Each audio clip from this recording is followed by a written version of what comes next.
All right.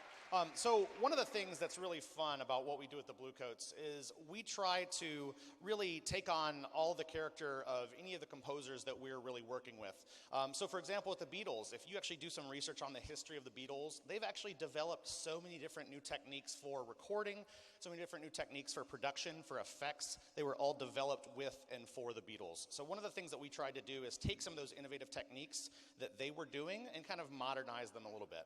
So one of the things that we had in our source material list, we have a big kind of ever-growing list of source material that we're interested in. One of the things that's been in there for a few years is this Chick Corea tune called El Stefan Number 2.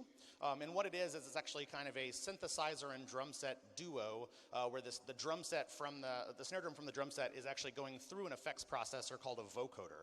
So this is the actual source material from Chick Corea.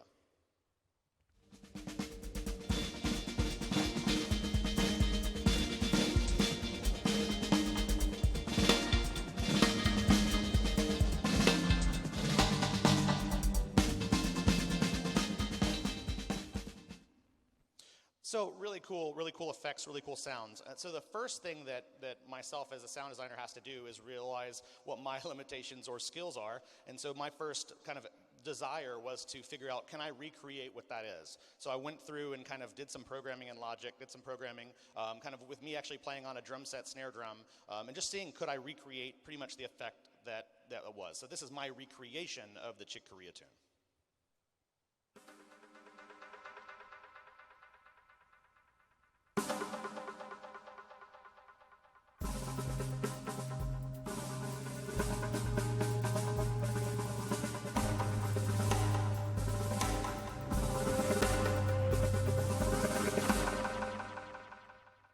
So that's just a short little clip of that. So then, after we determined that the proof of concept was okay and that we technically had the capabilities to do it, then at that point I created a little bit of a template file in Logic that then Tom was able to take and be able to kind of compose into a little bit. So he had the ability to, while he was composing, listening to what it could sound like with the vocoder effect within there. So this is Tom's very first draft of messing around in Logic with the vocoder sound. So you'll hear some of the parts that they actually do play, but with different melodies and things like that in here.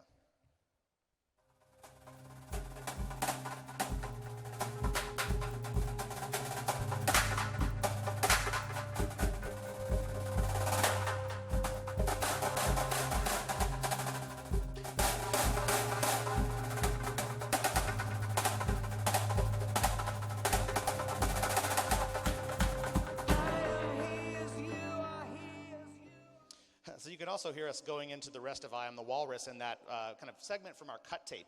Normally what we'll do is put together a tape that includes kind of the original source material from all of the tunes in the show, kind of spliced together in a kind of rough way. So as we start to complete music or have drafts of music, then we'll start putting that version in, but still leaving the original source material for things that we haven't finished yet. So it's just a good, helpful thing.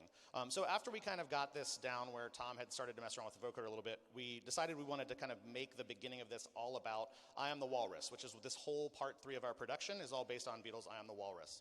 So again, as we get into playing the music, be listening for those melodies. Because one of the things that we were trying to do as a music team is to actually let the show be carried melodically and harmonically by the snare drums for almost a minute of the show. It's one of those things that, you wouldn't typically think about the snare drums being the melody, but we really wanted to be able to focus on that and kind of get that to happen. So what I want to do real fast is demonstrate with Zach over here, raise your hand, Zach, and Robbie, our synth player, is demonstrate how a vocoder actually works. So really what it is the synthesizer is playing the chords, but actually no sound comes out until Zach plays a note on the snare drum, which has a microphone attached to it that's then sent into Robbie's synthesizer rig over here. So here's a quick little demonstration of what that sounds like.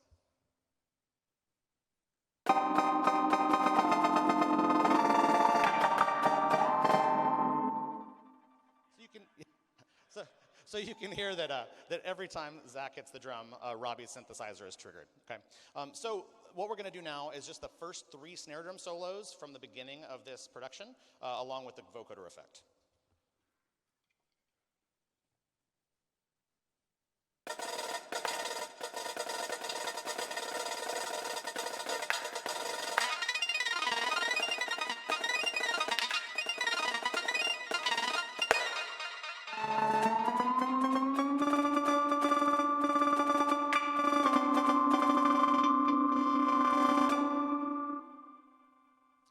some really fun sounds along with that, right? Some really cool things, yeah.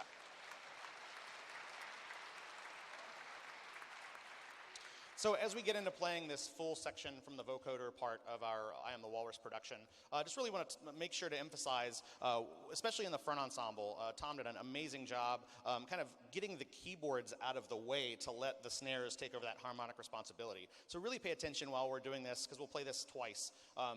You'll be able to hear all of the kind of harmonic things happening from the snares, but also a lot of the percussion colors happening from the keyboard. So we're kind of role reversing a little bit what we would normally have in a drum corps show. So this is the vocoder section from our Part 3 production of I Am the Walrus.